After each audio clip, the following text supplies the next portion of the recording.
O índio surgiu da terra, o índio viveu sempre. Os ricos acabaram com a natureza e hoje quem está pagando somos nós que estamos pagando.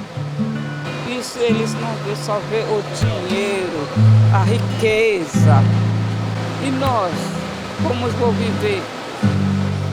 Já passou 1000 governos que ninguém pensa no índio que está juntinho lá no cantinho com a natureza, com a floresta, com o meio ambiente. E a gente aprendendo